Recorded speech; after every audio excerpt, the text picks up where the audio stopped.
Hey guys, Nick Trigili here, IFBB Pro, coming to you with a special broadcast about the 2019 Arnold Classic Open Division Bodybuilding. I'm going to give you guys some coverage about the contest. I'm going to talk about who I think the front runners are, who I think the dark horse might be, and where I think everyone will end up being. So this Arnold Classic is kind of special because you have a lot of guys coming up that particularly don't have their feet wet yet in the show. It's their first Arnold Classic. Also, you have the front runners from the Olympia this past year also doing the show. So it's a really good combination of new talent and the old guys, still creeping up there, trying to get attacked by the younger guys coming up to see where everyone lines up. So it's going to be a really good competition. I think this is one of the strongest shows in a long time. And to see where these new fresh guys like Kuklo coming to the Arnold, Rafael Brandeo, you have Luke Sandow, you have a guy named Mikhail Vonklin, he's from Russia, Keane Williams, Joshua Lenartowicz, after a 2-year layoff. So you have all these guys coming in to mix it up with the old dogs like William Bonac, Roy Winkler, Victor Martinez, Charles Dixon, Brandon Currie, to be really, really, really good talent in the show. So the first thing I want to do is actually go through the lineup, break down everyone's profile, and then I'm going to go give you my places on where I think everyone's going to fall. But just on this show, I wanted to report, it just came in yesterday that Lionel Baq actually was a late entry in this show, whose physique could have been either 1 or top 10 depending on if his conditioning was on. Actually just fell out of the show for whatever reason. Something to do with his passport is what I heard. Obviously, he's from France, and obviously passport issues are always a big problem with these bodybuilders coming over here to compete. But it's unfortunate he's not going to be at the show this year. He was a late entry to begin with, so I don't know if maybe he got everything lined up too late and it was just not enough time. But here in the States, it takes about 6 to 8 weeks to get a passport, so I'm not sure how long it takes everywhere else. So the first guy I have on my list is William Bonac, trained by Neil Hill, exceptional physique, could be Mr. Olympia one day, I think, at the right time, at the right place. Very complete physique, head to toe. He's on the shorter end of these open guys. He was originally a 212 competitor back in the day, but he's migrated himself all the way up to an open bodybuilder into the top 3 in the world, which is incredible to see, transformation like that. He is one of the front runners to win this, obviously because of his Olympia placings. You have Rafael Brandeo from Brazil, amazing physique. The guy is one of my favorite physiques. He's almost a 6-foot statue. I think he's like 5'10", 5'11". He looks 6 foot. He's got the longer muscle bellies. His only downside is his size.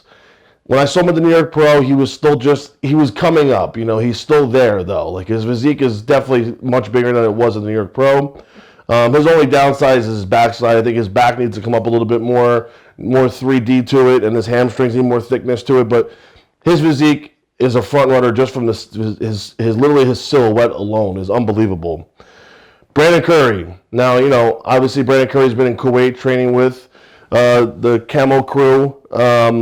Abdullah is a close friend of mine. I talk to him on the regular. He sends me updates of Brandon all the time.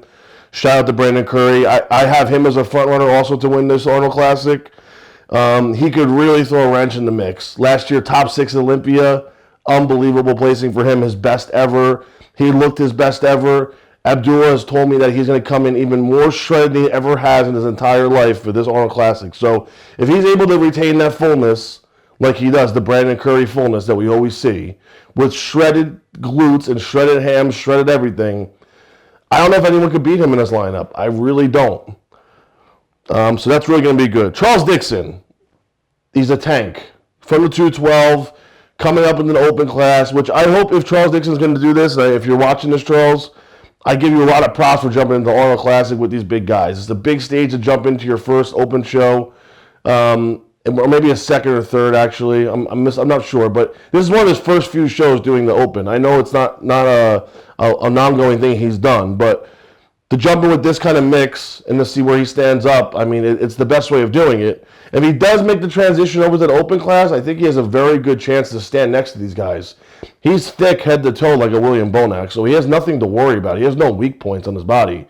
It's just if they give him the right call-outs, because he's on the shorter end. So if William Bonac gets call-outs, this man should get call-outs in my eyes, because there's no reason why they should be left to the side just because he's shorter. And which I don't think they should discriminate that. They just should judge them all as if they were equal height. That's how I think the bodybuilding should be judged, but I'm not the head judge. Steve Kuklo, King Snake from Texas. One of my generation bodybuilders. He's a couple years older than me, like a year or two. Has been building his physique for the last centuries. He's been coming up every year a little bit better. He had 1 year about 2 years ago. We had a little setback. He wasn't himself.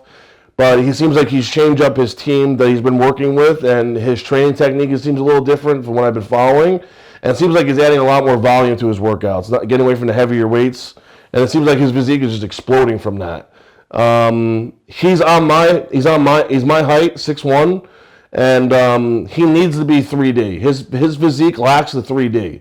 If he was a little more rounder and three-dimensional, he would be literally number one everywhere.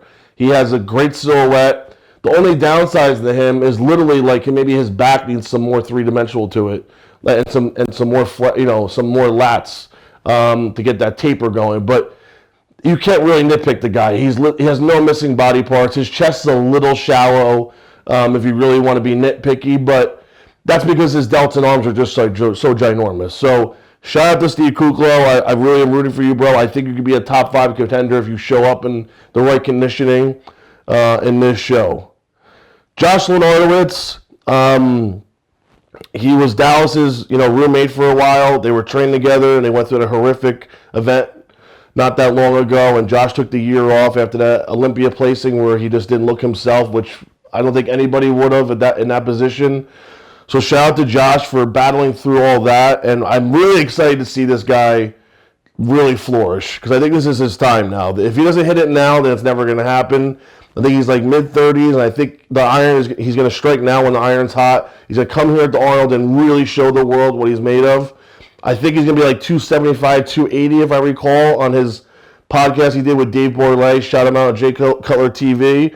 Go watch it. He did an interview with Dave Borlay and Jay Cutler, talking about how much bigger and better he's ever going to be. He preps himself in the middle of Australia. So the guy literally works from morning to night on his physique. This is what he dedicates his life to. This is what he lives for. He said he got a little disconnected from bodybuilding after that whole incident with Dallas, but now he's back. He loves it again. He's got his passion back. As far as physique goes, he's very complete head to toe. The guy doesn't really have any weak points. As long as he's in shape, he's literally been undeniable. So I think he can win any single show on this circuit except for the Olympia right now. And I think he's our dark horse right now coming into the show, since no one has seen him in 2 years. So shout out to Josh, and I wish him good luck. Victor Martinez. He's a local guy. I've known Victor since I think I got into bodybuilding at 16, 15 years old. He's one of the first bodybuilders I ever met here in New Jersey. He's older now. He's on his end of his career. I believe he's like 45 now, 44. But hey, Sean Rhodes, 43, Mr. Olympia. So the age does not mean a thing. I haven't seen many progress photos except for the ones he's posted with his vacuum pose and some back shots, which the vacuum pose is something that I have not seen Victor ever do in his career. So I hope that's a good thing. That's going to bring up his physique, that maybe he's trimmed his physique down and he's brought his streamlined waist back. I'm really excited to see Victor, though, shine at the Olympia this coming year if he gets a good placing, because that's where he belongs.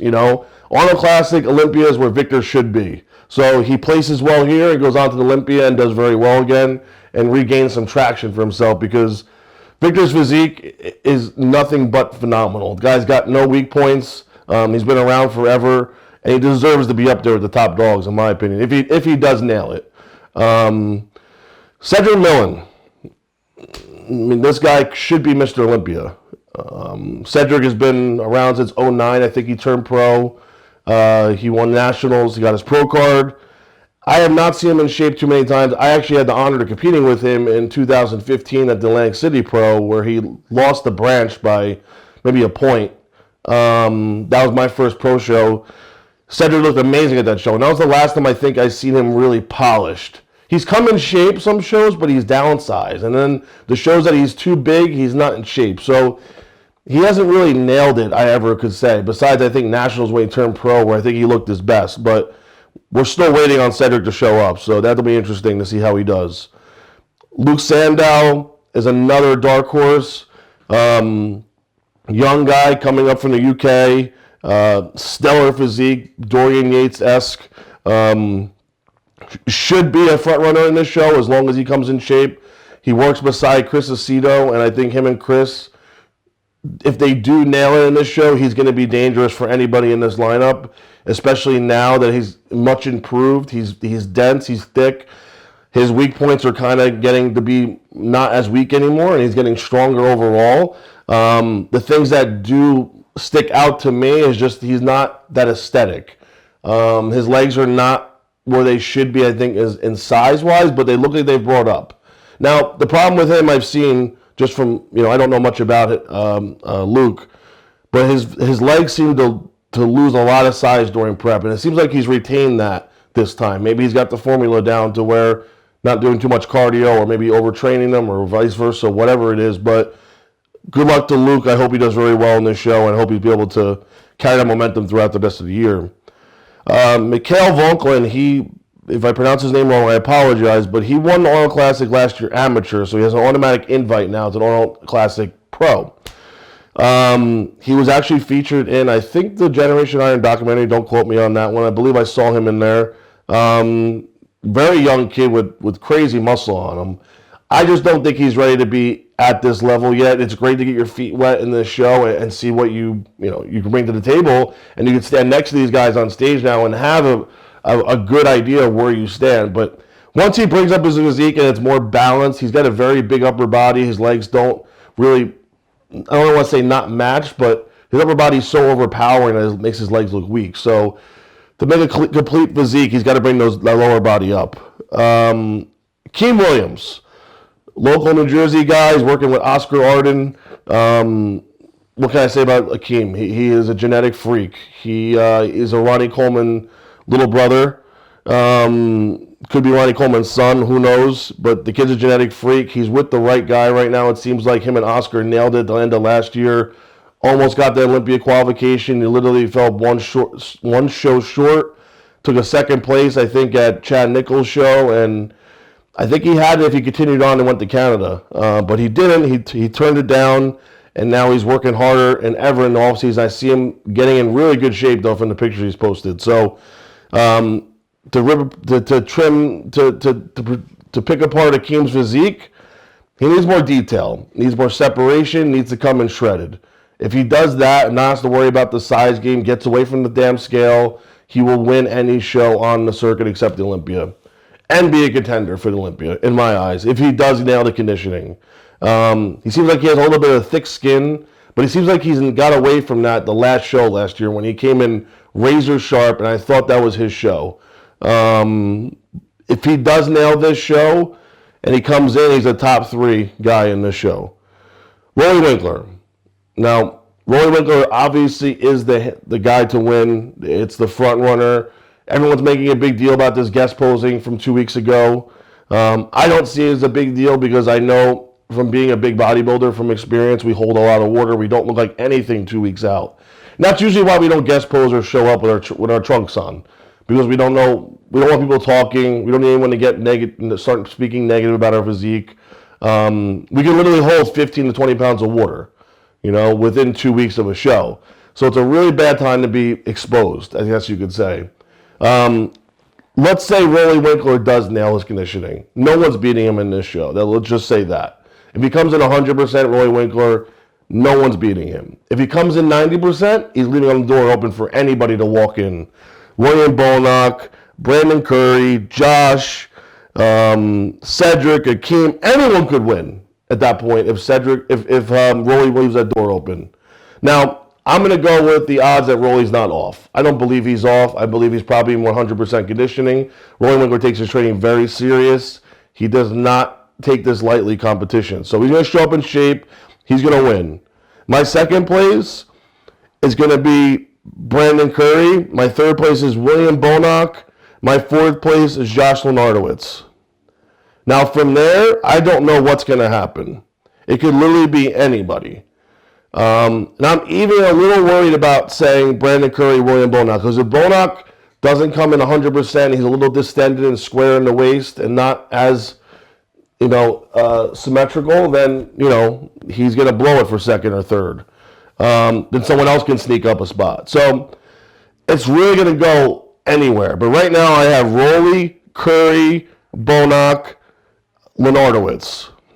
Okay, and then for fifth, if I had to pick somebody right now, if I knew they were going to be 100%, I would say Keane Williams and then Luke Sandow to round off the top six. And then Rafael Brandao could sneak in there. Cedric could sneak in there.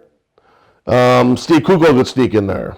Okay, so it's going to be a very, very tough competitive top six. It could go anywhere, guys. This is why this show is going to be very exciting to watch. This is probably one of the best Arnolds in a while. I'm not just saying that because I know reporters say that every year. It's the best Arnold ever. It's the best Arnold ever. I really do think this is very good because there's a lot of new talent, which we haven't seen in a while. There's not much new talent out there. And to be all at one show is going to be very interesting. It's not a big lineup, so you don't have 30 guys to choose from. There's only about 12 or 13 guys in this lineup. And they all could win. They all have stellar physiques. They're all pretty equal, especially if one is off a couple of percentage. So it's going to be a very good show. Make sure you tune in and watch it. And make sure you stick in and to listen to my updates, live updates I'm going to be giving on GenerationIron.com during the Arnold weekend. So during the Arnold weekend, I'm going to be giving updates of all the shows, the men divisions, physique, classic, and the open bodybuilding. So make sure you stay tuned for that. This is Nick Trigili. Thank you for listening, and make sure you like this video and subscribe to GenerationIron.com. And make sure you follow me at Nick World Class on Instagram. Thanks again for listening, and this is Nick Trigili, and I'm signing out.